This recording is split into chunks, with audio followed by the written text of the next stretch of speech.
ngubungin saya tadi malam Nizar. Gimana Nizar? Ada pembukaan dari Pak Taufik dulu apa saya langsung materi? Nggak ada, Mbak. Langsung materi aja. Oh iya ya. Oke. Oke, sebentar ya.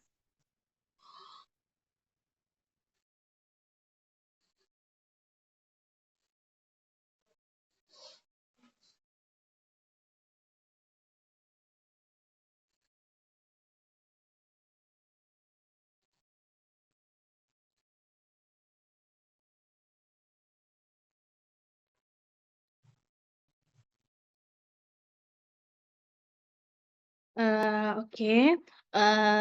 Untuk kelompoknya sudah dibagi ya. Untuk kelompok preklinik, mungkin nanti di dalam beberapa kelompok itu juga akan diberikan stase. Misalnya ada stase pediatri, ada stase muskuloskeletal, ada stase olahraga, kemudian ada stase neuromuskuler, atau misalnya ada stase geriatri. Jadi itu berbeda-beda. Nah, sebenarnya karena saya ngisinya adalah temanya adalah SDF. SDF itu kan kalau kalian tahu kan di dalam RPPS itu kan dia ada dua. Ada SDF 1. Kalau SDF 1 itu dia berhubungan sama pengukuran, ya. Terus kalau SDF 2 itu adalah tes spesifik, ya. Nah, karena ini dua-duanya yang saya akan jelaskan, jadi mungkin saya akan menjelaskan beberapa pengukuran yang paling sering digunakan pada saat di lahan, sama tes-tes spesifik yang sering kita gunakan pada saat di rumah sakit atau di klinik mandiri. Atau klinik mandiri itu kalau kita bilang adalah di wahana khusus. Misalnya wahana khusus pediatrik, wahana khusus muskuloskeletal, wahana khusus ortopedik dan traumatologi. Jadi seperti itu. Mungkin ini saya yang SDF 1 dulu, yaitu adalah pengukuran. Kalau dulu pengukuran dosennya sama siapa?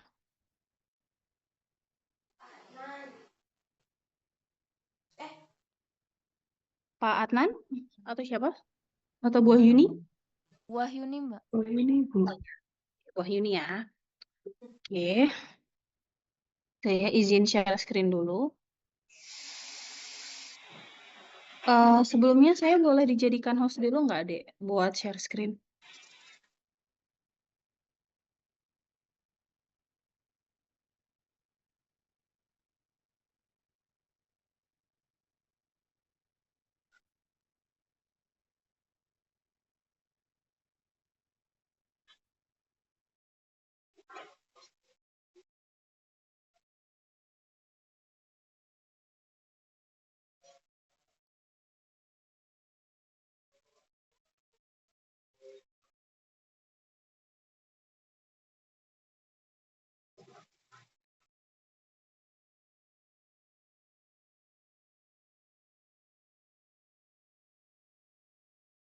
Oke, baik. Saya izin share screen sebentar.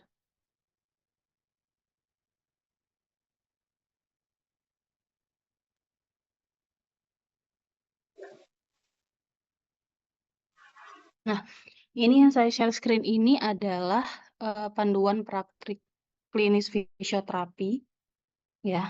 Ini yang dibuat oleh IFI, Ikatan Fisioterapi Indonesia. Ini yang mau saya lihatkan adalah kasus-kasusnya. Jadi misalnya nih ada yang dapat stase pediatrik. Nanti kasus yang paling sering di stase pediatrik itu misalnya CP diplegi, kemudian CP hemiplegi, CP quadriplegi, sama CP atetoid, ataksia, kemudian Down syndrome, kemudian sama yang paling sering ya, yang paling sering adalah sama ini, autism, dan satu lagi itu kalau nggak CTEV juga sering ya, banyak. Sama gangguan pernafasan akut, ini respiratorius, infeksi akut, pernafasan atas itu contohnya adalah ISPA, sama ada flat foot, ya. Kemudian ada juga earth palsy, kemudian ada paling sering adalah ini. CP yang kausanya adalah microcephalus dan hydrocephalus. Nah, itu yang paling sering. Nah, itu kalau untuk yang di stase pediatrik. Kemudian kalau misalnya stase neuromuskuler, itu biasanya ini adalah kasus yang paling sering adalah Bell's palsy, kemudian stroke, kemudian CTS, kemudian vertigo, kemudian neuropati, sama SCI. Sama ini, apa namanya, cedera dari saraf tepi. Cedera saraf tepi itu banyak, misalnya cedera saraf tepi pada nervus ulnaris, ya kan, cedera saraf tepi pada nervus medianus, cedera saraf tepi pada nervus, misalnya nervus peroneus. Nah, kayak gitu. Itu adalah cedera saraf tepi. Ya, sama yang paling sering yang dia terkena pada cervical disebut juga dengan CRS atau cervical root syndrome. Nah, itu paling sering pada stase neurologi. Nanti untuk pengukurannya itu beda-beda. Ya. Kemudian untuk pada stase kardiopulmonal itu biasanya itu tuh pada ini traktus respiratorius. Contohnya adalah asma bronkial, kemudian ini ya, pneumonia, kemudian ada emfisema, kemudian ada TB paru, kemudian ada efusi pleura, kemudian ada pneumotoraks. Nah, itu paling sering kalian temukan nanti di lahan. Ya. Kemudian nanti ada juga kalau misalnya dia berkaitan dengan kardiaknya, nanti adalah post CABG misalnya, kemudian adanya ini pasca bedah toraks, kemudian nanti ada perikarditis, sama yang paling sering adalah myocard infarct. Ya, CABG ini post op coronary artery bypass graft. Ya. Kemudian nanti untuk yang kasus muskuloskeletal itu paling banyak juga ya. Ada frozen shoulder. Nah, ini paling sering frozen shoulder. Kemudian ada tendinitis. Kemudian tendinitis banyak ya, bisa pada tendinitis dari musculus supraspinatus atau misalnya pada tennis elbow, golfer elbow, kemudian paling sering juga di GS, kemudian trigger finger, OA, skoliosis. Nah, kalau muskuloskeletal ini lebih banyak biasanya. Makanya pengukuran dan tes spesifik pada stase muskuloskeletal itu memang lebih kompleks biasanya.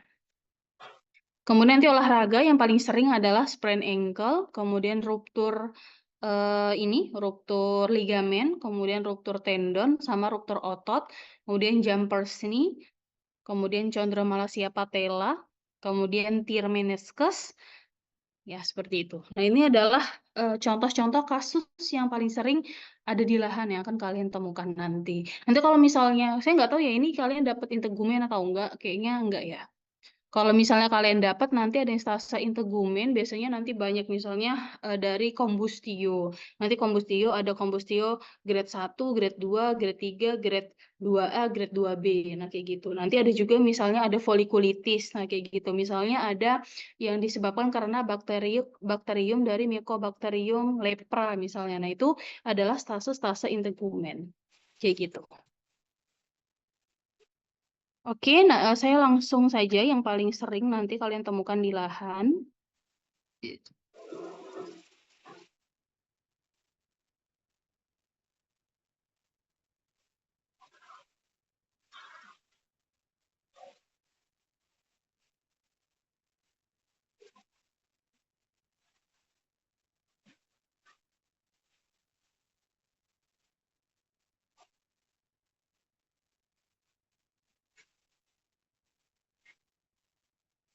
Terlihatkah sudah PPT-nya?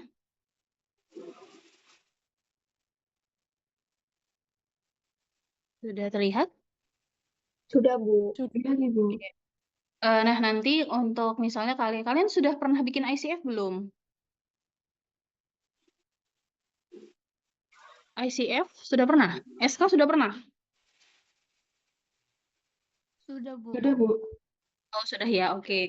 Berarti kalau misalnya kalian bikin ICF itu namanya itu dulu terkenalnya adalah kepanitraan. Jadi kalau misalnya kalian sudah bisa menyusun ICF, maka mudah sekali untuk membuat SK atau status klinis. Nah, dalam menegakkan diagnosa, hal pertama yang harus kita lakukan itu adalah dengan anamnesis. Mungkin kalian udah tahu lah anamnesis itu ada 2, dia ada auto sama hetero. Kalau auto mungkin pasiennya kalian langsung tembak aja kalau misalnya pasien itu bisa melakukan komunikasi 2 arah, kemudian apa namanya kognitifnya bagus, ya udah berarti kalian langsung saja menggunakan auto anamnesis di mana pasien itu bisa menceritakan proses terjadinya cedera kayak gitu. Tapi kalau misalnya pada stase pediatrik misalnya atau pada stase geriatrik, apakah mungkin pasien itu bisa menceritakan sendiri proses terjadinya patologi? Kan nggak mungkin. Jadi kalian menggunakan heteroanamnesis atau yang disebut juga dengan alloanamnesis. Jadi kalian bisa melakukan wawancara terhadap orang yang terdekat, ya, atau terhadap orang yang mengerti proses patologiknya. Contohnya misalnya adalah orang tua atau misalnya saudara, ya seperti itu. Ya, misalnya nanti nih ada pada stase misalnya post CABG, korona arteri, bypass graft misalnya, ternyata dia untuk tingkat kesadarannya, ya tingkat kesadarannya dia bukan kompos mentis, tapi misalnya dia itu ada letargi, ya seperti itu. Ya, berarti kalau misalnya pasien itu adalah letargi, tidak kompos mentis, biasanya kalian bisa menggunakan anamnesis yang tipenya adalah alloanamnesis. Seperti itu. Ya, atau misalnya orang stroke itu yang dia itu kan bisa terkena pada gangguan berbicaranya, yaitu nanti disebut juga dengan afasia. Afasia itu ada 2, ada afasia motorik, ada afasia sensorik. Kalau misalnya orang stroke yang dia terkena dari afasia sensorik, jadi dia tidak akan bisa menceritakan proses terjadinya perjalanan penyakitnya. Jadi nggak bisa. Jadi kita bisa melakukan wawancara dengan cara alloanamnesis. Ya, untuk anamnesis sebenarnya nanti kalian banyak yang harus kalian tuliskan sebenarnya, tapi saya punya apa ya? Cara cepat untuk anamnesis. Kalian pakainya sebentar. Nah, ini Secret Seven. Jadi kalian menggunakan Secret Seven aja. Apalagi misalnya dalam waktu kalian wawancara itu paling cuma bisa 10 menit. Jadi kalau di lahan itu kita tidak punya waktu yang banyak untuk melakukan anamnesis. Jadi kita bisa menggunakan Secret Seven aja. Misalnya lokasinya di mana. Contoh misalnya pada kasus muskuloskeletal, misalnya frozen shoulder. Frozen shoulder itu berarti untuk struktur anatomicalnya, berarti dia berada pada shoulder. Nanti ditulis shoulder dextra atau shoulder sinistra. Terus nanti untuk lebih spesifik site-nya, itu kalian bisa tulis di bagian mananya, di bursanya, di tendonnya, atau di ototnya, atau di ligamennya. Nah, itu adalah contoh dari lokasinya. Ya, nah sekarang kualitas. Nah, kalau misalnya kualitas, misalnya kalian sudah melihat kalau misalnya dia lagi pada fase inflamasi. Fase inflamasi itu dia ada fase 2, ada fasenya 2. Ya, ada fase akut sama ada fase kronik. Kalau misal fase akut itu biasanya dia dibagi menjadi 2. Ada fase akut sama subakut. Kalau akut berarti dia benar-benar ada tanda-tanda radang. Contoh misalnya ada tumor, dolor, kolor, rubor, fungsi Leisa. Nah, itu adalah tanda-tanda akut. Tapi kalau misalnya dia kronik itu biasanya adanya penurunan lingkup gerak sendi, kemudian biasanya bengkaknya itu disebut juga dengan piting udem, kemudian itu ada jaringan fibrosa yang muncul atau kalau kita bilang itu adalah jaringan paru. Ya, jadi kalian harus tahu kualitas dari cederanya itu seperti apa. Apakah dia akut atau dia kronik. Ya, nah kemudian di sini ada kuantitas atau keparahan. Nah, ini bisa kalian dengan menggunakan teknik pengukuran. Misalnya misalnya frozen shoulder itu ternyata kita tahu ternyata kualitasnya itu dia adalah akut misalnya frozen shoulder. Kalau misalnya kalian mempelajari tentang frozen shoulder itu sebenarnya untuk etiologinya itu dia adalah idiopatik, ya kan? Maka untuk mencari kuantitas atau keparahan kita bisa berdasarkan dengan nyerinya. Nah, jadi kalian bisa mengukur nyeri dari frozen shoulder untuk mengetahui apakah ini nyeri hebat, nyeri ringan, atau nyeri sedang. Seperti itu. Atau yang kedua, itu kan secara subjektif ya. Kalau misalnya untuk yang nyeri. Kalau misalnya kalian mencari untuk yang lebih objektif, itu kalian bisa menggunakan MRI. Ya, jadi kalau MRI itu kan, kalau frozen shoulder itu kan berarti kan adanya kekakuan atau kebekuan pada bagian pada bagian shouldernya. Itu bisa kalian lihat dari bursa. Biasanya bursanya itu dia mengalami penebalan. Nah, itu kita bisa lihat dari MRI. Ya, kemudian waktu, misalnya kapan terjadinya, ya, kemudian seperti apa perjalanan proses penyakitnya, kemudian kalau misalnya dia ada nyeri, seberapa sering nyerinya, kemudian frekuensinya, itu ditanya semuanya. Ya, kemudian situasi dan kondisi pada saat terjadi, misalnya ditanya pada saat nyeri itu posisinya seperti apa. Ya, kemudian faktor-faktor yang memperberat atau meringankan gejala biasanya ini berpengaruh terhadap okupasi atau pekerjaan atau aktivitas sehari-hari. Itu kalian juga harus tanya. Kemudian manifestasi gejala lain yang terkait, misalnya apakah nanti dia itu ada penyakit riwayat lain, contohnya adalah DM. Ternyata memang ada beberapa jurnal mengatakan bahwa orang-orang yang memiliki riwayat DM mudah sekali untuk terjadinya frozen shoulder. Nah, seperti itu. Jadi itu bisa masuk ke dalam manifestasi gejala lain. Ya, nanti ditanya. Biasanya menggunakan secret saver. Nah, ini adalah yang anamnesis. Ya, nah ini beda lagi kalau misalnya kalian di stase pediatrik. Kalau stase pediatrik itu biasanya lebih kompleks. Itu kalau lebih kompleks itu biasanya ditanya dengan riwayat ibu biasanya. Ditanya riwayat ibu, misalnya kan kalau misalnya kita anamnesis pada stase pediatrik itu bukan hanya ada pada anaknya ya yang kita lihat secara objektif, tapi juga kepada ibu. Jadi kita harus tanya ibunya. Jadi pertanyaan yang pertama misalnya, apakah anaknya itu cukup bulan pada saat lahir? Kalau anak itu kan cukup bulan itu dikatakan adalah maksimal itu 39 minggu. Kalau di bawah 37 minggu itu dia disebut juga dengan preterm labor.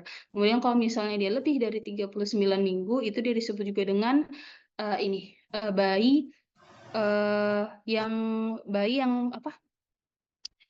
Kalau saya bilang itu adalah bayi yang beresiko terkena racun dari air ketuban atau amnion ibu biasanya. Ya, nanti bayinya bisa asfiksi dan lain-lain. Nah, jadi contohnya seperti itu. Nanti kemudian sebenarnya anamnesisnya itu dibagi menjadi 3. Nanti ada prenatal, natal, sama postnatal. Contoh misalnya pertanyaan pada saat prenatal. Nanti pertanyaan pada saat prenatal, apakah ibunya itu punya riwayat preeklamsia? Jadi preeklamsia itu adalah tekanan darah, memiliki hipertensi yang tinggi dan tidak teratur pada saat kehamilan, ya kan? Kemudian yang kedua adalah tentang nutrisi, apakah pada saat kehamilan nutrisi itu tercukupi dengan baik atau tidak? Terus apakah punya riwayat, misalnya riwayat adanya Down syndrome atau yang lain-lain. Terus pada saat Natal, misalnya, oh ternyata lahirnya itu presbo atau presentasi bokong karena disebabkan ibunya tidak pernah senam, ibunya tidak pernah mencukupkan nutrisi pada bayi dan janinnya atau fetusnya. Makanya pada saat kelahiran itu terjadinya bisa terjadi tali pusar atau misalnya presbo atau presentasi bokong. Kemudian pertanyaan pada saat sudah lahir, misalnya apakah bayinya menangis? Apakah ada warna kebiruan pada daerah mulut sama daerah jari-jari tangan sama jari-jari kaki? Nah, seperti itu contohnya. Jadi pertanyaannya lebih pada si ibu. Ya, yang dibagi menjadi 3, prenatal, natal, dan postnatal. Seperti itu. Ya. Nanti beda lagi kayak ini. Contoh lagi.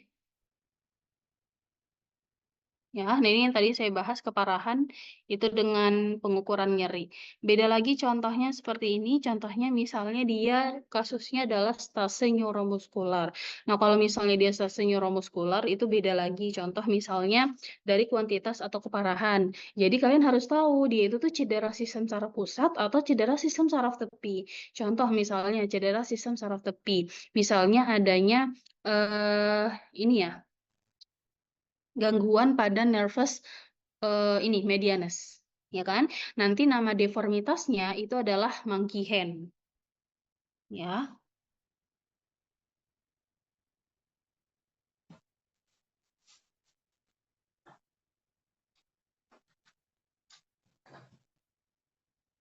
Ya, saya ulang, mohon maaf. Jadi misalnya kalian itu pada stasiun neuromuskuloskeletal. Nanti kalian harus mengidentifikasi dulu, itu kasusnya adalah cedera saraf tepi atau cedera sistem saraf pusat. Contohnya adalah cedera sistem saraf tepi. Misalnya adalah gangguan pada nervus medianus. Nanti nama deformitasnya adalah monkey hand.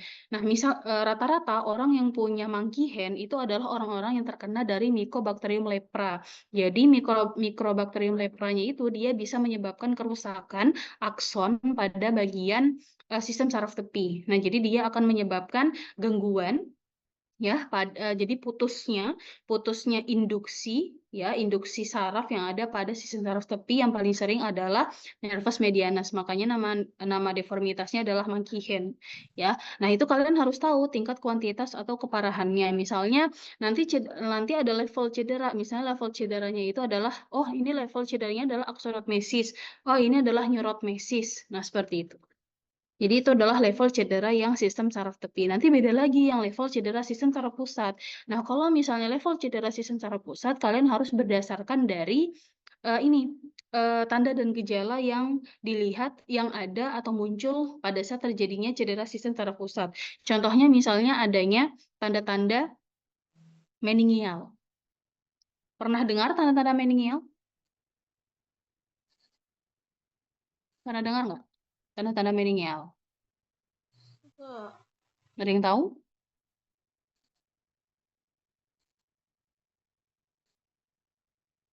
Contoh saya panggil ya. Coba saya panggil siapa ini?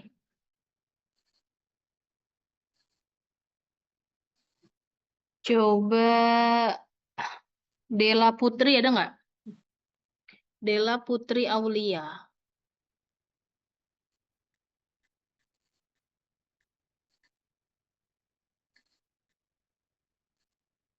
Ada Della Putri Aulia?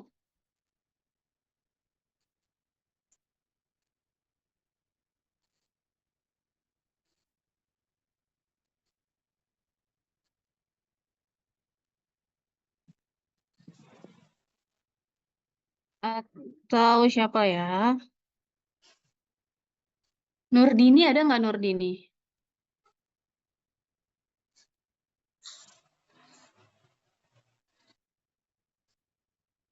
Nurdini apakah ada?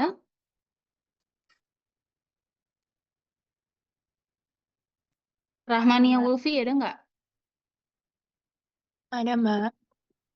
Oke, coba Rahma. Rahma pernah nggak dengar tentang tanda-tanda meningial atau kaku duduk pada cedera sistem saraf pusat? Belum pernah, Mbak. Belum pernah? Pernah dengar Kernick sign atau Brudzinski sign, Brudzinski 1, Brudzinski 2 sign, ada? Pernah dengar? Sepertinya belum, Mbak. Apa? Sepertinya belum.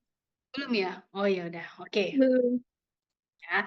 Oke, jadi nanti kalian untuk pemeriksaan neuromuskular memang lebih complicated lagi karena terkait dengan kuantitas dan keparahan tergantung dengan tanda dan gejala yang muncul. Misalnya dia itu adanya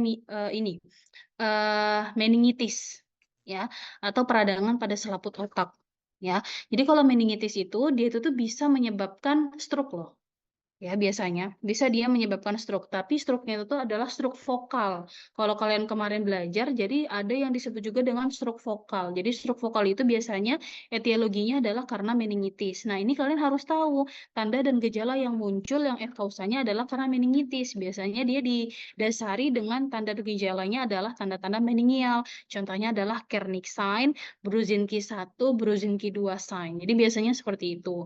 Nah, kalau misalnya udah positif dari Kernick sama Brudzinski sign itu biasanya dia sudah level yang berat biasanya. Ya, itu adalah contoh yang untuk CNS. Jadi gangguan pada central nervous system. Nanti ada lagi paling sering juga nanti SCI, yaitu adalah spinal cord injury. Nanti untuk kuantitas dan keparahan dia berdasarkan dengan nama alat ukurnya adalah ASIA. Jadi ASIA itu untuk mengetahui level cedera dari peripheral nerve system itu tuh tingkatnya apa. Nanti ada tingkatan 5, 4, 3, 2, 1. Nah, kayak gitu. Itu untuk mengetahui kuantitas dan keparahan dari peripheral nervous system injury. Gitu ya. Itu untuk yang anamnesis. Mungkin untuk yang anamnesis saya tutup. Ada pertanyaan sebelum saya ganti topik?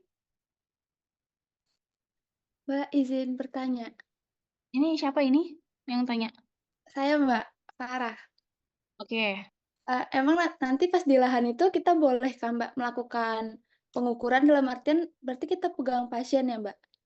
Benar. Iya, kalian harus pegang pasien. Hmm. Jadi, kalian kan punya visio kit nggak? Kalian sudah dikasih visio kit belum?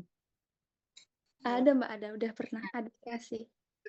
Visio kit kan, nanti kalau itu tuh harus wajib dibawa. Misalnya nih, Farah kamu dapat stasa apa? Belum tahu Mbak, cuman tahu rumah sakitnya aja. Rumah sakit apa? Rumah sakit jiwa di dekat UNS. Oh, Bukan. rumah sakit jiwa ya. Nah, itu biasanya neuro. Kalau biasanya ya, neuro biasanya, neuropsikiatrik biasanya. Nanti untuk kasus-kasusnya mungkin belum belum di-share ya sama Pak Taufik, tapi nanti biasanya ada. Biasanya itu neuro biasanya, neuropsikiatrik. Misalnya nih tentang neuro, nanti kamu bawa misalnya biasanya yang kamu bawa itu adalah mini mental scale biasanya. Ya, untuk yang di rumah sakit jiwa. Memang kalau misalnya di RSI itu tuh kurang untuk variasi dari kasusnya memang nggak terlalu banyak, tapi memang biasanya kasusnya stasanya adalah neuropsikiatrik, misalnya Alzheimer, kemudian demensia, ya seperti itu. Kemudian ada afasia juga, seperti itu. Ada afasia sensorik, ada afasia motorik, kemudian ada yang dia kalau kalau di luar negeri itu fisioterapi sudah masuk ke dalam neuropsikiatrik yang dia masuknya adalah bipolar, itu juga bisa. Memang kalau Indonesia belum ada guideline-nya seperti itu.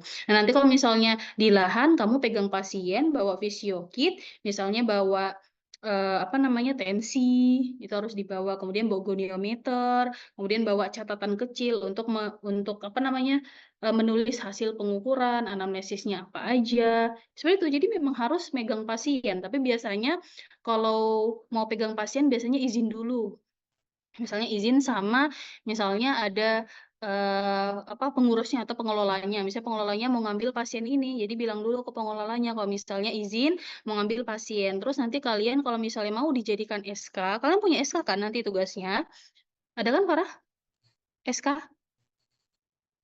Iya, Status klinis. sepertinya iya Mbak, karena bakalan ada coachingnya juga. Bakal ada kan? Itu kalian baru kasih informed consent. Jadi informed consent itu adalah surat, bukan surat sih, kayak dia itu tuh form di mana ketersediaan pasien itu kita jadikan sebagai profundus. Kayak gitu. Ya udah nanti pasiennya tanda tangan, ya udah kalian bebas mengeksplor. Ya tapi memang harus izin pengelola terlebih dahulu. Kayak gitu. Jadi memang harus dipegang. Jadi kalian tidak hanya saya nggak ngerti ya, kalau misalnya penulisan SK itu nggak bisa hanya dengan observasi, nggak bisa deh. Jadi kalian memang harus pegang, harus ngukur. Misalnya kamu mau ngukur LGS, kamu nggak bisa hanya dengan observasi, ya kamu harus action di sana. LGS-nya seperti apa, kayak gitu. MMT-nya seperti apa, seperti itu. Gitu ya, Far? Baik, baik Bu. Oke. Ada yang lain? Kalau sudah saya Mbak, ganti. boleh izin bertanya, Mbak? Oh iya, boleh. Apa? Di bagian anamnesis sistem itu kan ada kayak semacam gangguan di kepala dan leher, kardiovaskular, Hmm. respirasi, dan sebagainya. Nah, itu yang diisi bagaimana ya, Mbak? Nah, contoh. Sistem kepala ya. Contoh ini pada sastra pediatrik. Contoh, kalau pada sastra pediatrik kamu ukur antropometrik lingkar kepala. Ya kan? Lingkar kepalanya seperti apa? Kamu harus cari tahu dulu normalnya berapa. Biasanya normalnya itu adalah 40 sampai dengan 43, 44. Kalau misalnya dia di bawah dari 40, berarti dia disebut juga dengan mikrosefalus. Kalian mengukurnya dengan cara menggunakan midline. Nah, itu adalah termasuk ke dalam antropometrik tes sistem kepala. Ya, contoh lagi ada pada habis kepala apa ya? Saya lupa. Ada, Kardiovaskuler, Mbak. nah kalau kardiovaskuler itu kalian pernah nggak sih ini mengetahui apeks jantung di mana? Pernah praktek nggak? Kayaknya pernah deh Mbak, tapi lupa. Nah, kayak misalnya ictus cordis, pernah dengar nggak ictus cordis? Pernah, Mbak. Nah, itu. Jadi kalau misalnya pada pemeriksaan sistem itu, misalnya nih, di itu tuh ada ini, miocard infarct. Kalau misalnya kalian mempelajari tentang patologi dari miocard infarct, itu pasti adanya edema. Edemanya itu di mana? Edemanya adalah pada ruang jantung. Bisa pada ventricle, bisa pada atrium. Nah, untuk mengetahui adanya edema pada ruang jantung, kalian harus mengetahui ictus cordis. Itu benar nggak ictus cordisnya di ICS 4 sama 5? Nah, seperti itu. Itu adalah pada pemeriksaan sistem. Contohnya. Kemudian habis kardio apa? Respirasi Mbak. Respirasi. Nah, respirasi contoh untuk mengetahui adanya sputum. Tahu kan sputum apa? Ada Lendir yang tahu Mbak. sputum? Apa? Sputum? Lendir Mbak. Sputum itu lendir, iya. Jadi sputum itu lendir. Nanti kalian akan belajar deh lendir itu berdasarkan dengan warnanya, ya. Nah, lendir kalau misalnya pada bagian traktus respiratorius itu tuh dia pada lobusnya, bisa pada lobus anterior, bisa pada lobus posterior, bisa pada bagian lobus kanan, bisa pada bagian lobus kiri, kan seperti itu kan. Nah, untuk mengetahui si sputum itu kalian menggunakan apa? Cara mengetahui sputum ada di traktus respiratorius. Dengan apa? Auskultasi. Ayo, dengan apa? Sputum? Perkusi bukan, Mbak? Dengan apa? Perkusi. Dengan Auskultasi bukan Mbak? Iya benar, dengan auskultasi. Jadi dengan stetoskop ya. Jadi dengan stetoskop itu kalian bisa mengetahui letak sputum itu di mana. Kalau misalnya kalian sudah dapat letak sputumnya ya ditulis aja. Berarti nanti adanya sputum di lobus anterior, lobus sebelah kanan paru-paru. Seperti itu. Atau misalnya selain sputum, apalagi biasanya yang kalian temukan pada traktus respiratorius gangguannya selain sputum? Bising, ya kan? Bunyi bising pada paru, ya kan? Ada ronci, ya kan? Ada crackles. Nah, itu kalian tulis aja di situ. Nanti kalian akan lengkapi di bawah-bawahnya lagi yang kalian temuin lagi. Nah, seperti itu. Ya, contoh misalnya kemudian pada sistem muskuloskeletal. Oh, misalnya muskuloskeletal misalnya ada fraktur ya, udah frakturnya itu tuh sebelah mana? Lokasinya seperti apa? Pattern frakturnya kan ada yang spiral, ada yang kominot seperti itu. Apakah dia tipenya fraktur dislokasi itu ditulis saja. Seperti itu. Gimana? Terjawab? Berarti untuk anamnesis sistem ini nggak selalu berdasarkan wawancara ya Mbak, berdasarkan pemeriksaan juga. Iya, benar. Berdasarkan Oke, pemeriksaan baik. juga. Makanya untuk kalian pasien, kalau saya dulu itu, kalau misalnya saya mencari pasien yang paling sering datang ke rumah sakit. Misalnya kalian prakteknya 2 minggu, saya seminggu itu dia bisa ke rumah sakit 3-4 kali. Saya cari pasien yang paling sering datang ke rumah sakit. Jadi saya mudah sekali untuk explore. Misalnya anamnesisnya di hari apa, pemeriksaannya seperti apa, kemudian terapi 1, terapi 2. Jadi SK saya itu full 4. Dan datanya objektif. Tidak data hantu loh ya. Karena sering banget saya menemukan mahasiswa menulis data hantu. Tiba-tiba T1, T2 evaluasinya ada perubahan. Seperti itu. Itu kalau saya bilang adalah data hantu. Jadi seperti itu. Oke, Baik, ada terima kasih pertanyaan lagi? Mbak. Oke, sama-sama.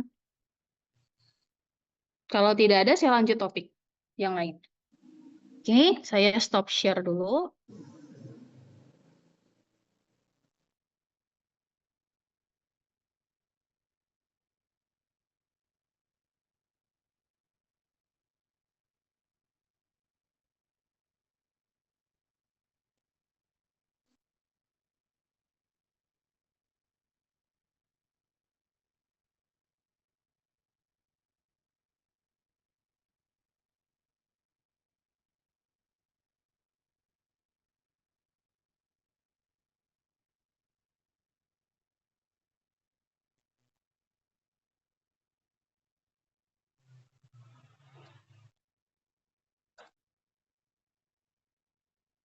Nah, ini adalah pengukuran yang paling sering. Jadi setelah anamnesis, kalian itu kan berarti sudah bisa ini melakukan rencana fisioterapi. Nah, rencana fisioterapinya salah satunya adalah asesmen. Asesmen apa yang akan kalian pilih? Nah, rata-rata di fisioterapi itu, kalau misalnya dia muskuloskeletal, kemudian dia adalah neuromuskuler, kemudian dia adalah sport, kemudian nanti dia ada kardio, itu pasti ada nyeri. Jadi nyeri itu pasti ada. Di miocard infarct aja dia ada. Dia nyeri dada biasanya. Ya. Kemudian kalau misalnya nyeri tergantung dengan lokasi. Nah, kalau misalnya nyeri kalian boleh terserah mau pakai apa.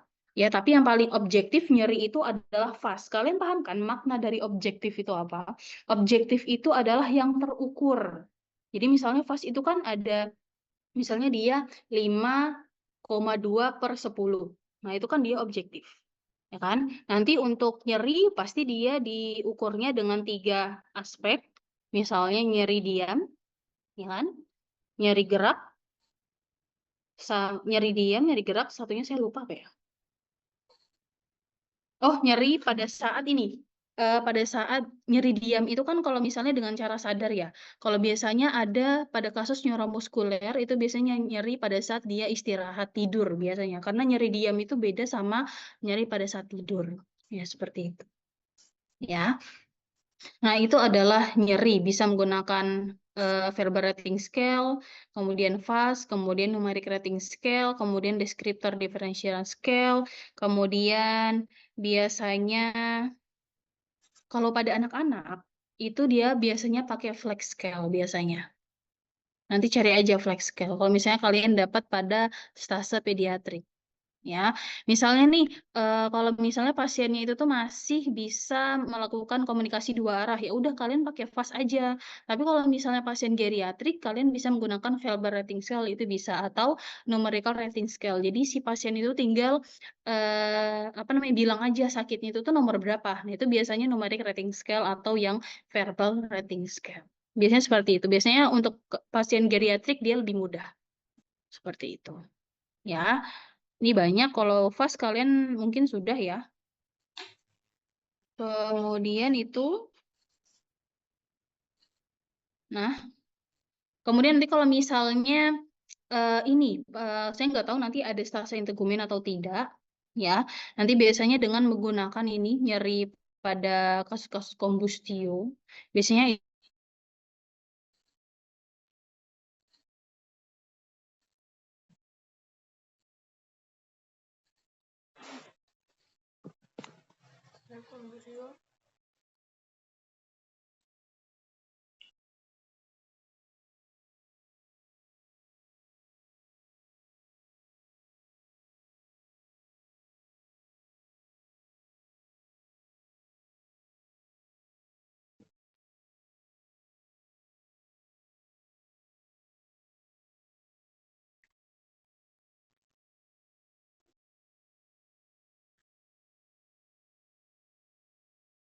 maaf tadi jaringannya kurang bagus ya.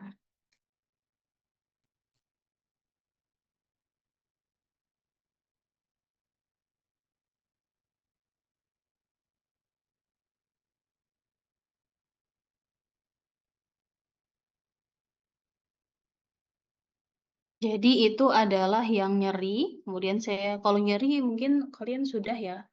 Kalau nyeri, nanti bisa juga sih sebenarnya kalian itu menggunakan foam. Ya, misalnya ada dengan ini, CRS, misalnya cervical root syndrome. Jadi cervical root syndrome itu dia punya foam cervical root syndrome yang dia itu tuh sudah mengukur dari nyeri. Itu juga sudah ada. Jadi nggak harus teman-teman menggunakan yang fast sama NRS, itu nggak perlu.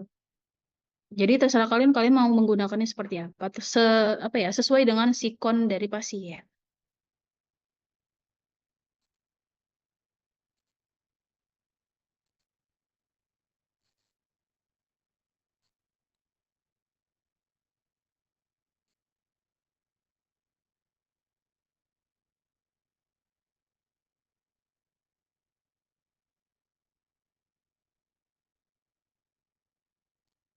Nah, kemudian Nah, antropometrik.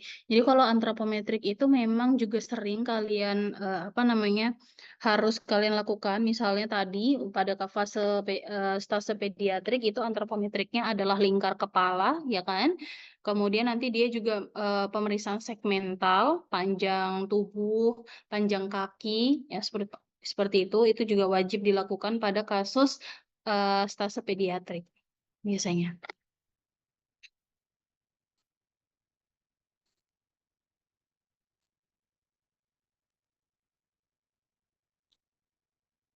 Jadi yang paling sering antropometrik yang dilakukan adalah mengukur pengukuran indeks massa tubuh. Itu juga sering. Ya. Biasanya ini untuk mengetahui manifestasi klinis yang lain karena dia misalnya disertai dengan obesitas. Itu jadi kalian harus melakukan pengukuran antropometrik. Kemudian misalnya antropometrik lain, misalnya kalian mau mengukur dari massa lemak. Berarti kalau misalnya massa lemak, kalian bisa menggunakan kaliper untuk mengukur massa lemak biasanya. Kemudian misalnya pada stase ini ya, traumatologik, muskuloskeletal dan traumatologik ya, misalnya dia contohnya adalah fraktur, yang fraktur di mana dia itu tuh merubah panjang tungkai, berarti kalian harus melakukan pengukuran panjang tungkai, baik secara apparent length, ya kan, apparent length itu kan nanti dia dari umbilikus menuju dengan malleolus medialis dengan menggunakan midline, atau bisa juga dengan true length. Ya, yang diukur dari sia sampai dengan malleolus medialis melalui papea.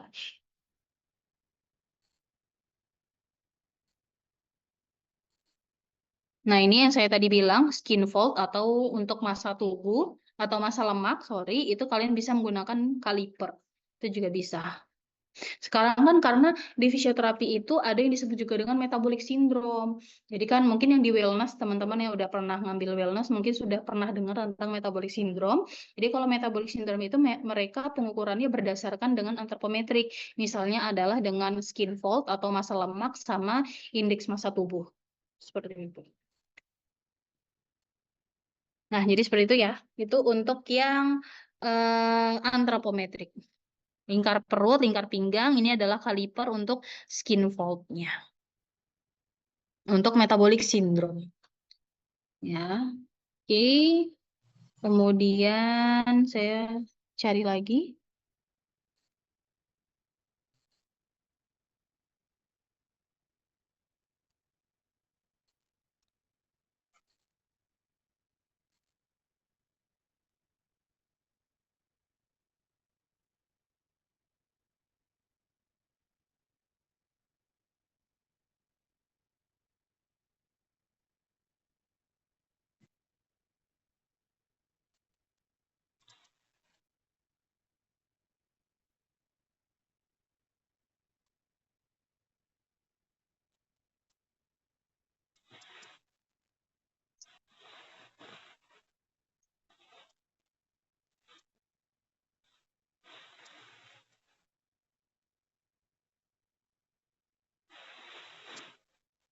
Nah, kemudian biasanya pada stase muskuloskeletal juga dan neuromuskuler itu biasanya kita juga melakukan pemeriksaan spesifik namanya adalah manual muscle testing atau pengukuran dari kinerja otot. Misalnya nanti kalian mendapatkan subjektif assessment-nya adalah kalian mendapatkan adalah adanya kelemahan otot. Kalau misalnya kalian mendapatkan subjektif assessment-nya adalah kelemahan otot, berarti kalian harus mencari objektifnya. Objektifnya adalah dengan menggunakan manual muscle testing atau MMT. Sudah tahu kan MMT seperti apa?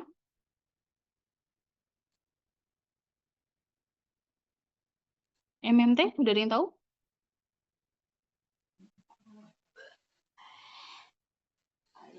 Jadi MMT itu adalah pengukuran kekuatan otot. Nanti dia itu tuh dari 5, 4, 3, 2, 1. Tapi biasanya di rumah sakit itu biasanya ada yang menggunakan plus, ada yang menggunakan negatif.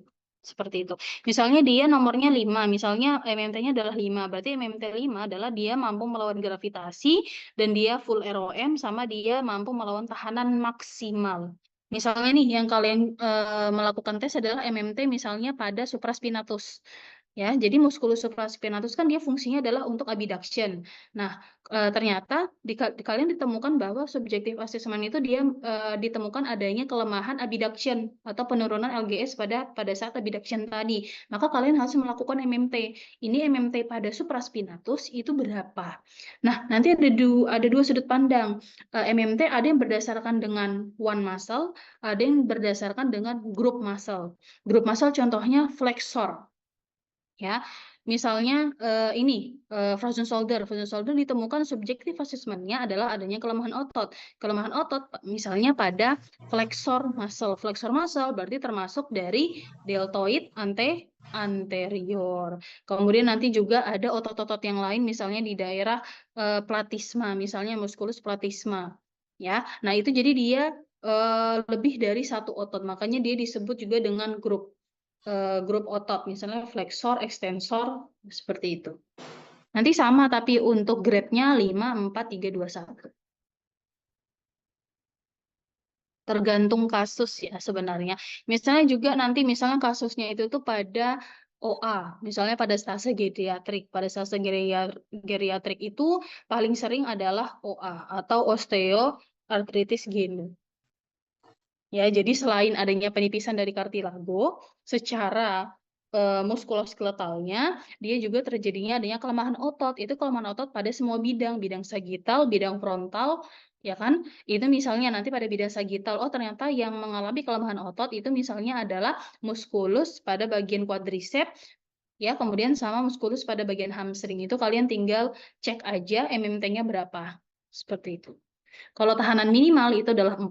Kalau 3 itu dia masih bisa melawan gravitasi dan masih bisa full ROM tapi tidak bisa melawan tahanan. Tapi kalau misalnya 2, dia full ROM tapi dia tidak bisa melawan gravitasi. Seperti itu. Jadi dihafal aja yang 5 itu di luar kepala. Jadi kalian pada saat tes MMT kalian nggak perlu buat ngelihat catatan lagi. Nah, ini beda kalau misalnya pada atlet. Kalau atlet kalian wajib menggunakan tes 1RM. Beda lagi. Kalau 1RM. Kalau 1RM ada rumusnya ya. Nah, ini. Pakainya diagram Holton. Ya. Oke, ada pertanyaan untuk yang pengukuran nyeri, terus yang antropometri, sama yang MMT mungkin? Ini yang paling sering yang akan ditulis di ICF.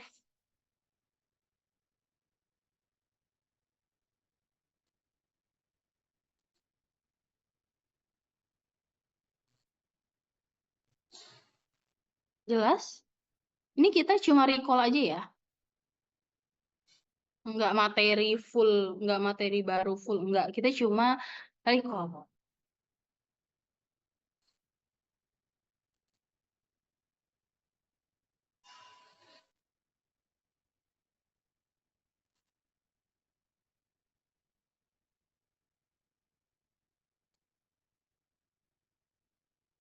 Enggak ada? Oke, saya lanjut aja ya.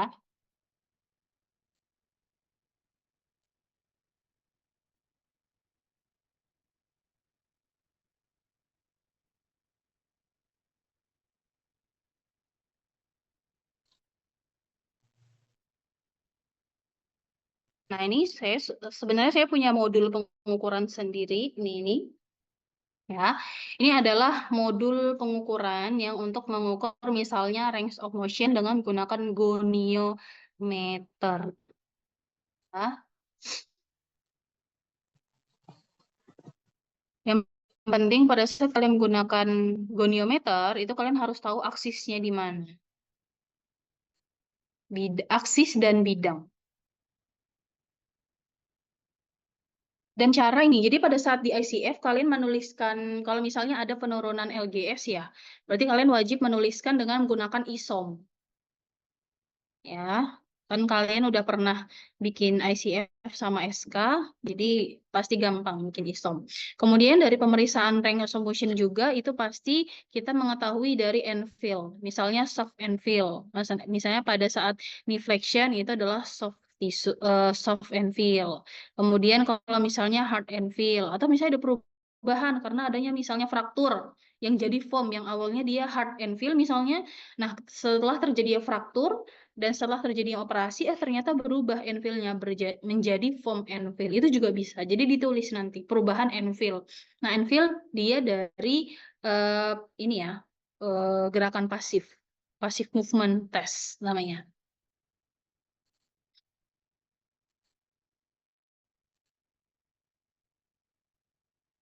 Nah, ini ROM sudah. Nanti kalau misalnya mau materinya nanti bisa saya kirim.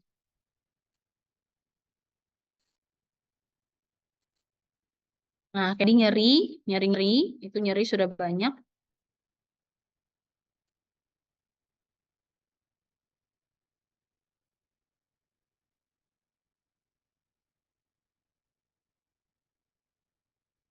Nah, ini yang saya bilang tadi, tiga tipe pengukuran nyeri. Kalau misalnya kalian pakai VAS kan itu bisa kalian nyeri gerak, ya kan, sama nyeri diam kan.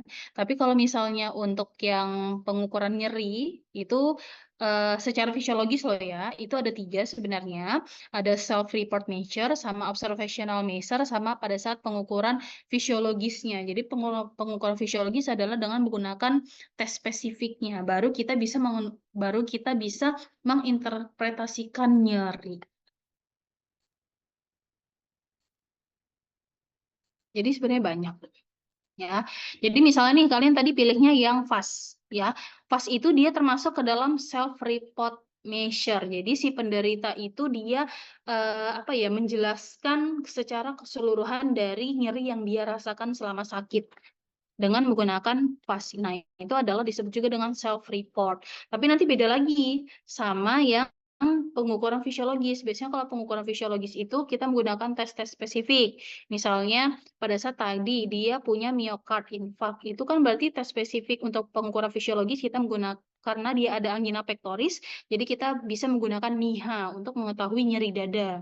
Nah, itu adalah untuk pengukuran fisiologisnya. Nanti beda lagi sama misalnya pada pediatrik. Biasanya kalau pediatrik itu dia menggunakan Wong-Baker atau flex scale untuk mengetahui ekspresi pada anak. Pada saat anak itu tidak nyaman atau ketidaknyamanan pada saat posisi diam dan pada saat posisi gerak. Seperti itu, baik secara observasi maupun tidak. Ya, oke. Nah, ini pengukuran yang paling sering ya. Kemudian nanti jangan lupa juga kalau misalnya kalian sudah punya rencana intervensi, jangan lupa untuk tes sensibilitas.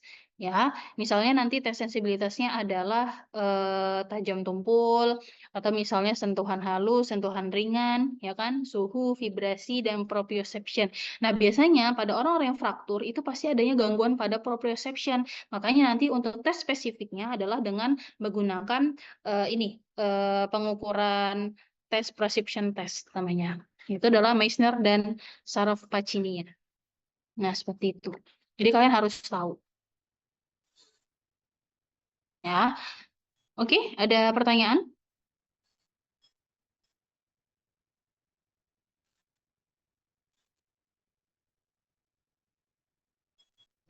Belum ada, Mbak.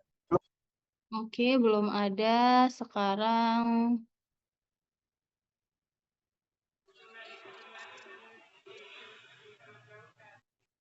saya dari ini ya, sensorik ya. Tadi sensorik sudah ya, sensorik, kemudian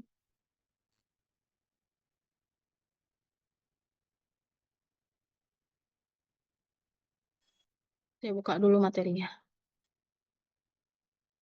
Nah, ini dia. Share dulu.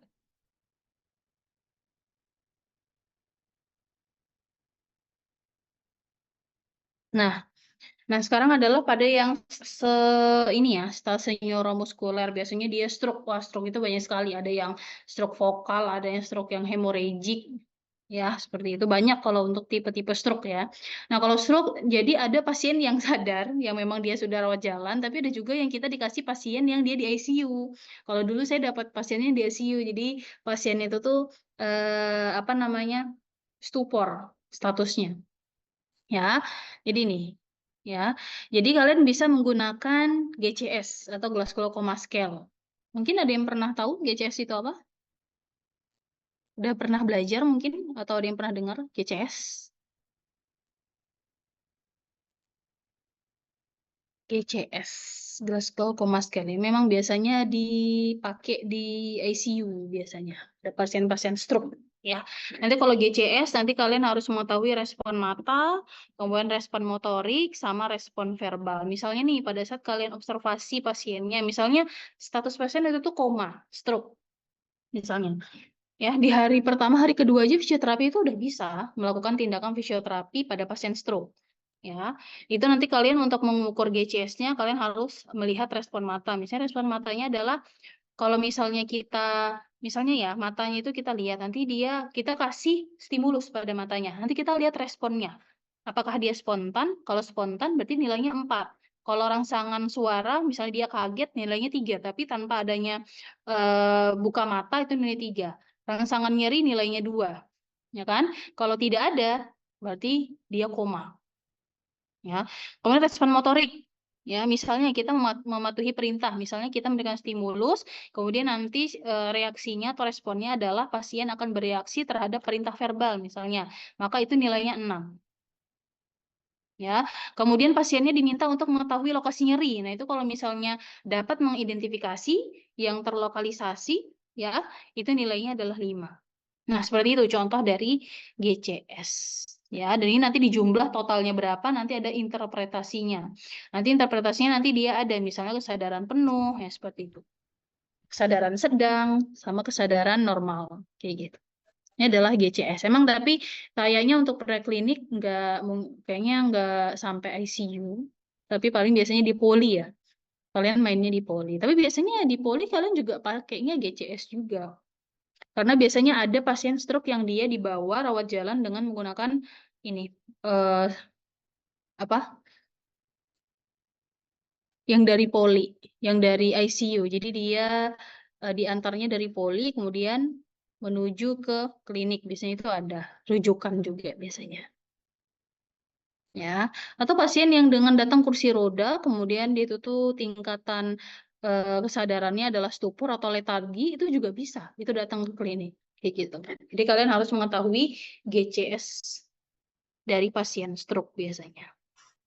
Ternyata bukan hanya pasien stroke aja, tapi pada pasien yang dia meningitis, itu juga kalian harus cek dari Glasgow Coma Scale-nya. Kalau ini kalian harus mengetahui kalian harus hafal di luar kepala ini. Misalnya respon matanya kan ada 4, 3, 2, 1. Oh, 4 itu dia mata terbuka secara spontan, 3 mata terbuka kalau misalnya ada perintah verbal, 2 berapa, 1 berapa. Nah itu jadi kalian harus hafal di luar kepala. Kayak gitu. Biasanya. Ya. Kemudian pemeriksaan neurologis.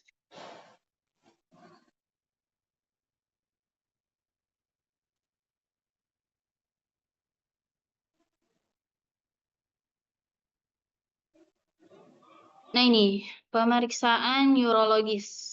Jadi kalau misalnya neurologis, itu kan ada 2, ada peripheral nervous system sama central nervous system.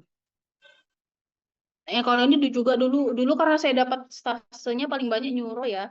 Jadi memang harus punya ini, buku kecil.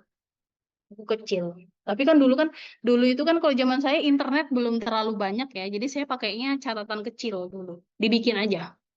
Pemeriksaan buat neurologis apa aja.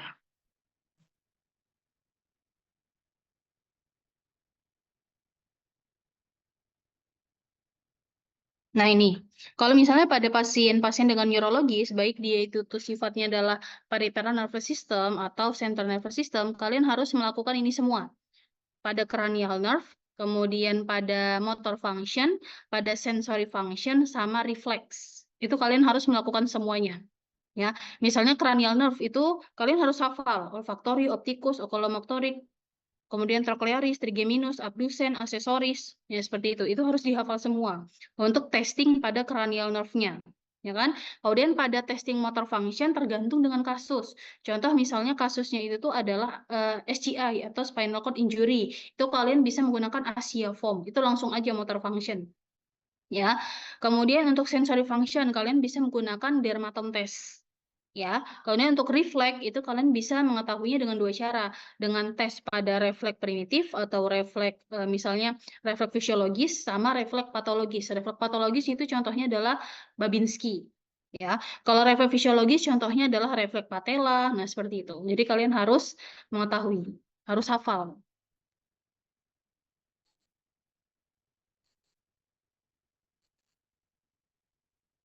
Ini sebenarnya udah ada sih.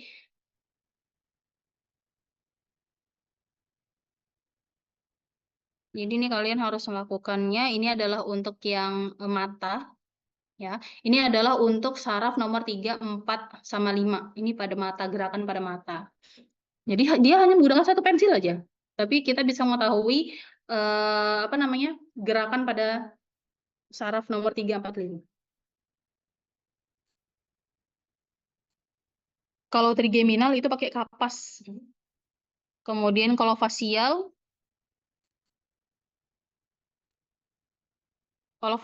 itu biasanya pakai ini pakai MMT, pakai ini skala Ugo. Kalau dulu saya pakainya langsung skala Ugo Vis. Kalau untuk mengetahui apa namanya motorik dan sensorik pada nervus ke-7. Itu saya langsung skala Ugo aja, nggak usah pakai kayak gini. Langsung aja pakai skala Ugo. Pernah dengar skala Ugo?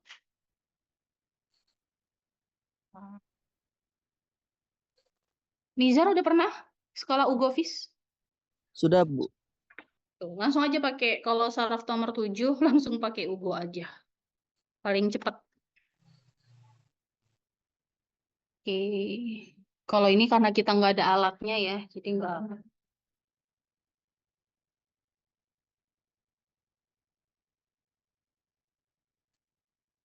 Nah, kemudian nanti jangan lupa juga kalian harus melakukan asesmen pada balancing, pada gate-nya. Kemudian misalnya contoh, misalnya gangguan balance, misalnya ada yang gangguan pada cerebellum, maka kalian bisa menggunakan Romberg test. Kemudian kalau misalnya dia gangguan nih pada frontal lobe-nya, sehingga adanya penurunan berpikir misalnya, kalian bisa menggunakan Finger to Nose test, kayak gitu. Karena apa? Karena kalau central nervous system itu pasti adanya gangguan pada otak, ya. Otak itu kan kalau secara bongkahan itu ada otak besar sama otak kecil. Kalau otak besar itu biasanya untuk berpikir, untuk akselerasi, seperti itu. Tapi kalau misalnya untuk yang otak kecil itu biasanya untuk keseimbangan. Kayak gitu. Nah, ini adalah tes-tes sensoris. Biasanya ada stereognosis, barognosis, ada sentuhan halus, ada tajam tumpul, ada panas dingin. Nah, itu seperti itu. Ada grapestesia. Nah, ini biasanya ini dilakukan bukan hanya pada stase neurologi, tapi juga pada stase geriatrik. Kayak gitu. Nah, kemudian ada refleks. Nah, refleks itu dia ada yang fisiologis, ada yang patologis, ya. Refleks, contohnya refleks yang fisiologis dia ada refleks tricep, refleks brachioradialis, patellar, Achilles, plantar, sama abdominal. Tapi biasanya cukup satu aja, misalnya kalau di ICF atau di SK. Misalnya kalian misalnya dia adanya LBP misalnya, low back pain-nya, tapi dia ad causanya adalah misalnya karena spondylolistesis pada lumbal misalnya. Spondylolistesis itu kan bahaya kan, dia bisa menyebabkan gangguan berjalan dan adanya gangguan pada peripheral nervous system dari lumbal ke bawah sampai dengan sakrum. Nah, itu artinya nanti dia adanya gangguan gait. Nah, kalau misalnya dia ada gangguan gait, pasti dia akan terjadinya penurunan pada refleks fisiologis. Kayak gitu. Jadi dicek aja. Misalnya level fisiologis yang mau kalian cek adalah patella. Ya udah, berarti nanti nilainya pasti akan berkurang. Nah, untuk interpretasi nilai itu ada 0, 1, 2. 0 itu dia tidak ada respon, 1 itu responnya salah, 2 responnya benar. Jadi kalian harus mengetahui stimulusnya apa, responnya apa.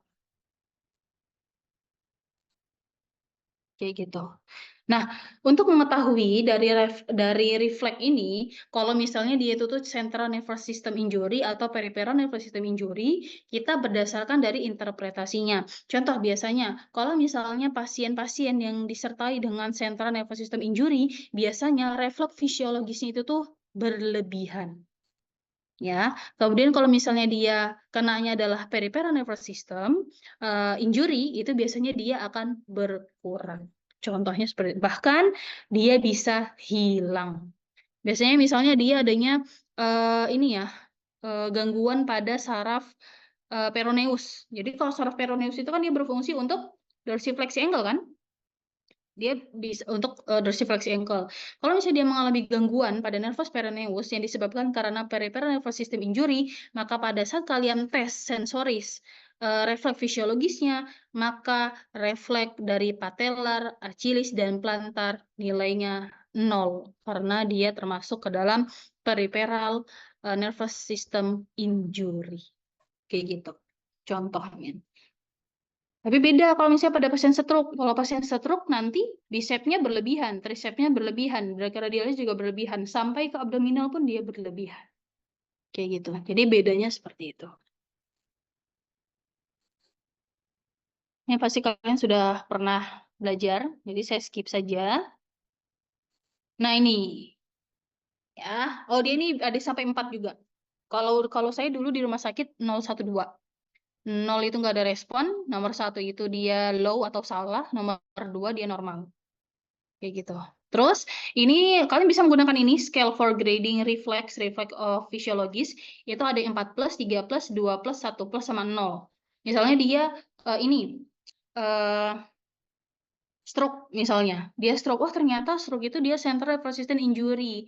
Ternyata pada saat kita tes level fisiologis dari brachioradialis atau misalnya pada bicep refleksnya ternyata dia nilainya adalah 4.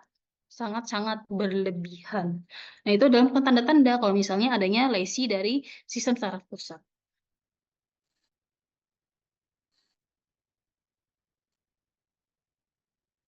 Nah, ini tadi yang Glasgow scale, itu juga bisa. Oke, ada pertanyaan untuk yang neurologi?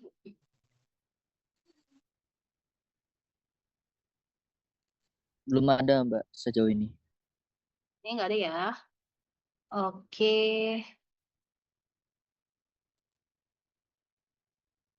Scroll lagi sebentar.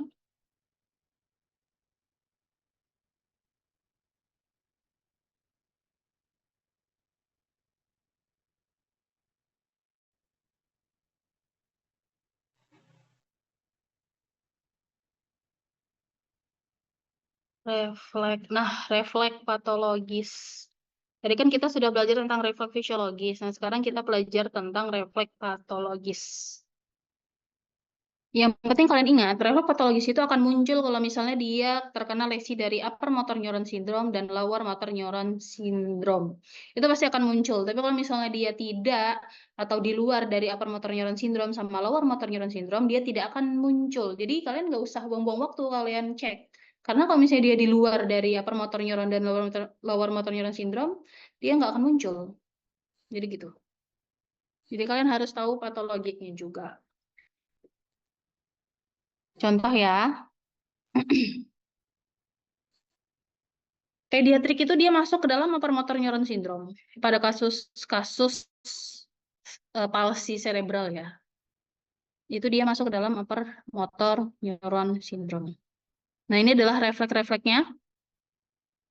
Refleks Hoffman, kemudian banyak yang paling sering Babinski, Oppenheim, kemudian Chadok, Rosolimo, nah seperti itu.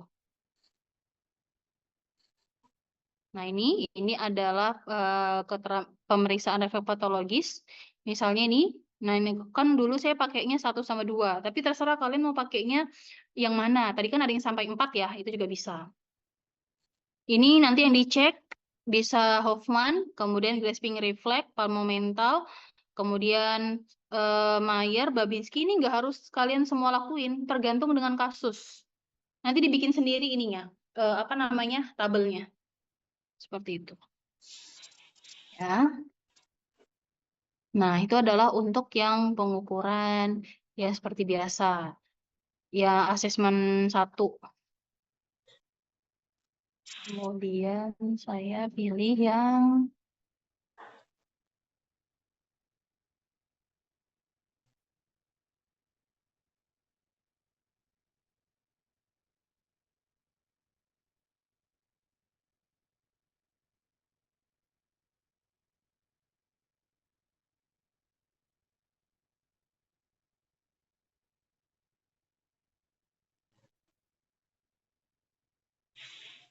Nah, oke. Ini adalah e-book. E-booknya, sorry, dia bahasa Inggris.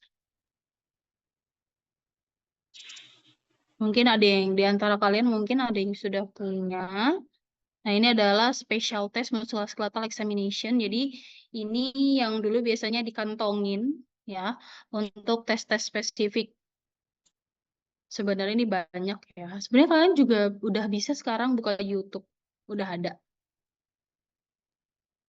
Nah, ini adalah yang paling sering. Tes-tes spesifik. Bentar, saya carikan. Nah, nih ya, misalnya tes-tes spesifik, misalnya tes-tes untuk mengetahui adanya tendinitis atau tendinopati. Contohnya ada speed test, ada Yergason test, misalnya ada Yergason ini kan dia untuk tendinitis bicipitalis, kemudian ada MT-CAT test, kemudian ada lift off sign, ada external rotation lock sign, nah seperti itu. Biasanya untuk yang tendinopati atau tendinitis. Kemudian yang berfungsi untuk impingement test, misalnya impingement itu kan pada tendon-tendon, misalnya tendon-tendon rotator cuff. Nah, itu kan untuk impingement test. Kalian bisa menggunakan Mearsheimer, Hawkins-Kennedy, internal rotation resistance strength test, posterior impingement test, seperti itu. Kalian pilih satu aja. Satu aja.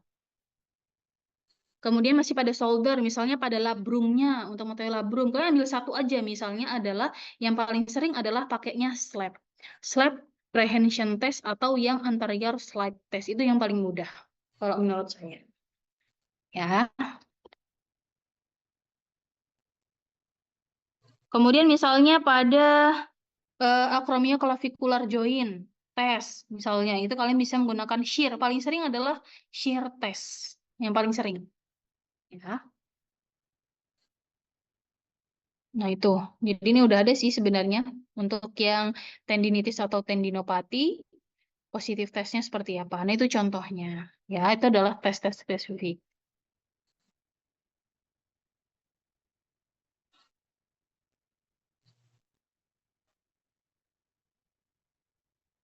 Si pada shoulder,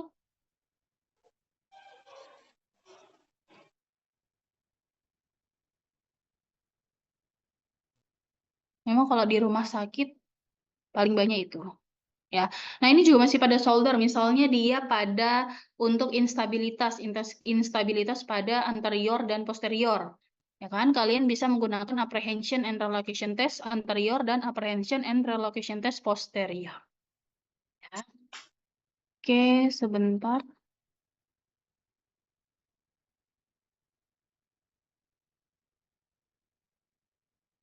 Stop dulu.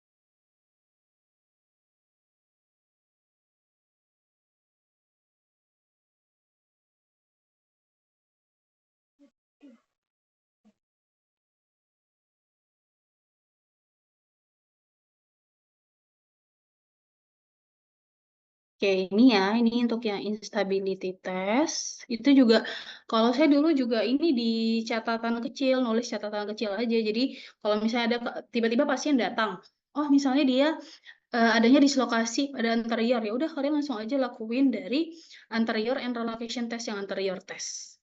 Gitu aja. Karena dulu, jujur, dulu itu saya tidak boleh pegang HP waktu di klinik. Nggak boleh. Jadi ya mau nggak mau harus punya catatan kecil. Kayak gitu. Karena kan nanti itu kalau dulu penilaian kliniknya itu ada 2, Dek. Jadi dia ada dari CE lahan sama CE internal.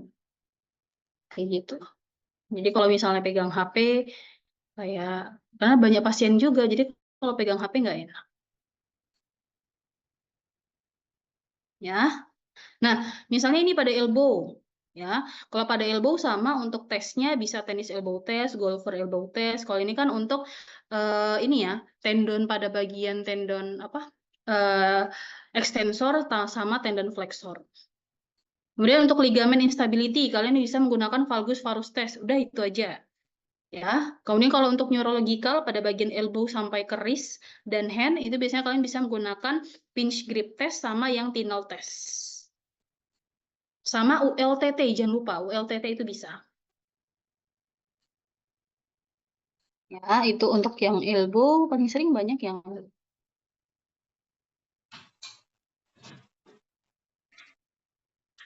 ini e-booknya yang paling sering ini ya. Kasus-kasus yang paling sering didapat di lahan. Biasanya. Nah, ini yang wrist and hand ya. Untuk yang ligamen dan instability test, kalian yang paling sering bisa menggunakan ini, radial collateral ligament stress test sama ulnar collateral ligament stress test atau nama lainnya adalah valgus dan varus stress test. Ya. Kemudian kalau misalnya kalau yang ini fibrocartilage ini biasanya jarang sekali. Kemudian ini bisa menggunakan untuk yang thumb test itu bisa menggunakan Finkelstein test ya. Kemudian, nah ini di bagian carpal tunnel, kalian bisa menggunakan Palm, Tinel, dan carpal compression test.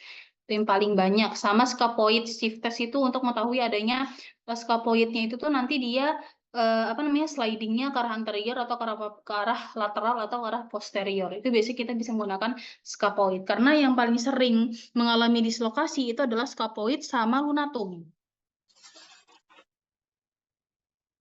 Nah, ini nanti kalau mau nanti bisa saya kasih e-booknya, bisa langsung dapat. Ya, jadi seperti itu. Misalnya pada kasus CTS ya udah kalian untuk tes spesifiknya kalian bisa menggunakan Tinel test atau yang compression test itu juga bisa atau kalian bisa menggunakan ULTT. Seperti itu. Ya, caranya. Kemudian mungkin masih ada. Oke, mungkin ada yang mau didiskusikan? Masih ada 10 menit sebelum kita tutup. Atau ada yang mau ditanyakan dulu?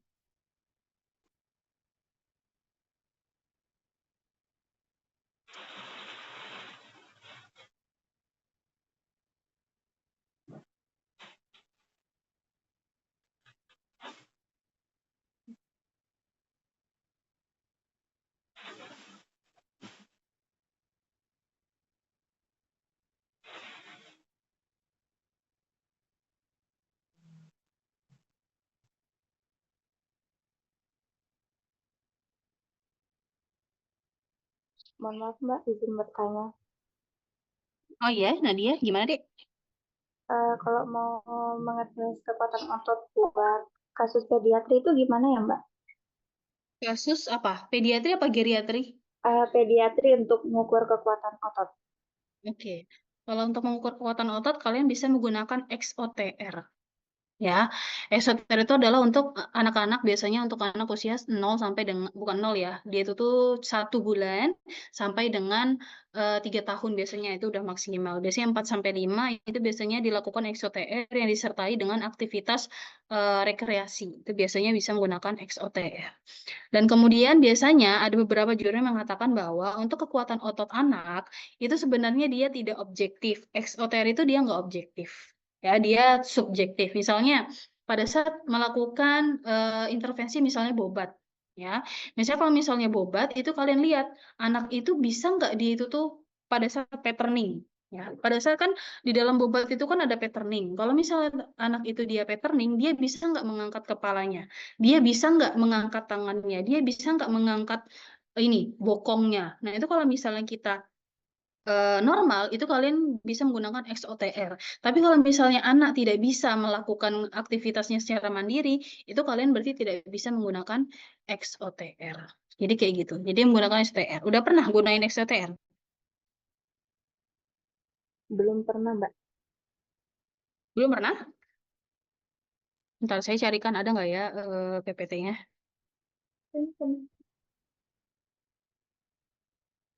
Dicarikan dulu. Dek Nadia dapatnya ini ya, pediatri ya? Dapatnya Iya, di mana? Mbak. Iya, Mbak, pernah dibahas pediatri sama Pak Adnan. Prekliniknya dapatnya di rumah sakit mana? PNTS ya, Mbak? Sekarang Oh, Anyar. PNTC. Berarti Iya, sama Pak Arif Kurniawan. iya. Ya, dulu saya juga di PNTC 1 bulan.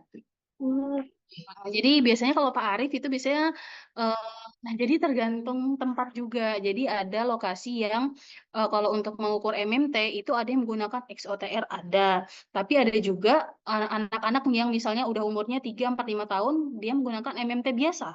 Itu juga ada. Ya, jadi seperti itu. Jadi tergantung dengan kasus. Tapi biasanya kalau untuk anak-anak yang baby gitu, biasanya dia menggunakan XOTR. Misalnya X itu adalah adanya kontraksi. Misalnya kalian mengukur pada shoulder anaknya ya. Shoulder anak itu kalian pakai grup otot aja. Ada grup otot flexor, extensor, seperti itu. Berarti karena kalau misalnya grup flexor dia mampu berkontraksi karena dia pada saat bermain, dia bisa fleksi, ekstensi, abduksi, nanti kalian kasih nilai X. X itu adalah mampu berkontraksi. Paham nggak? ya paham, Mbak.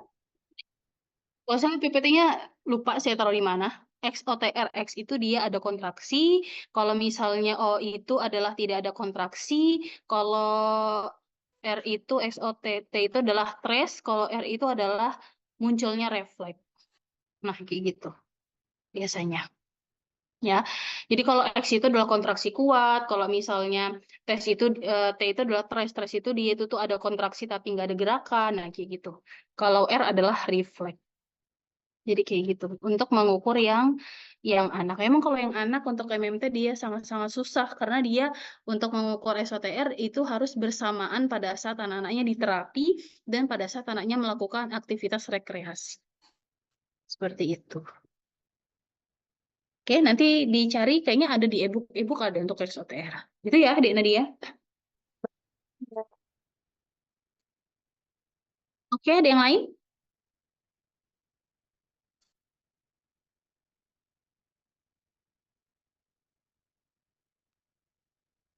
Nggak ada? Oke, kalau nggak ada, mungkin... Oh iya, nanti saya share. Tenang, nanti saya share. Udah saya siapkan, tinggal saya kirim saja. Ya, nanti saya kirimkan yang materi SDF2. SDF2 itu kan untuk special test tadi, misalnya tes-tes spesifik pada ligamen, kemudian tes-tes spesifik pada labrum, tes-tes spesifik pada instability. Nah, itu adalah yang tes spesifik. Tapi kalau misalnya untuk yang asesmen biasa, asesmen 1 itu biasanya anamnesis, kemudian pengukuran sensibilitas, nyeri, antropometri, itu nanti akan saya kirim juga. Ya. Oke, mungkin mohon maaf kalau misalnya saya dalam menyampaikan materi hari ini memang tidak semuanya, karena sebenarnya jujur saya juga bingung mau menjelaskan dari awal sampai akhir, karena ini materinya banyak sekali. Tapi solusinya adalah saya akan memberikan semua materinya, mulai dari SDF 1 sampai SDF 2. Jadi teman-teman tinggal nanti otodidak aja belajar mandiri. Oke, nanti kalau misalnya ada pertanyaan atau misalnya bingung, nanti boleh diskusi dengan saya, nggak apa-apa. Ya, nanti insya Allah jika ada waktu nanti saya bisa, kalau misalnya diskusinya banyak, nanti kita bisa buka Zoom meeting aja. Seperti itu. Karena dulu juga karena saya juga prekliniknya saya rata-rata stasenya dapat, stase integumen saya dapat, stase kardio. Kalau kardio dulu saya dapatnya di rumah sakit ini ya, Aryo Wirawan, Salatiga. Terus dulu saya juga di PAC juga pernah, PNTC juga pernah, jadi banyak. Ya, jadi mungkin bisa sharing-sharing pengalaman juga. Ya, oke, teman-teman, terima kasih atas perhatiannya. Nanti kita bisa diskusikan kembali di luar waktu ini. Mohon maaf bila ada salah kata dan perbuatan. Saya akhiri. Wassalamualaikum warahmatullahi wabarakatuh. Waalaikumsalam warahmatullahi wabarakatuh. Terima kasih, Mbak. Sama-sama. Saya izin keluar ya.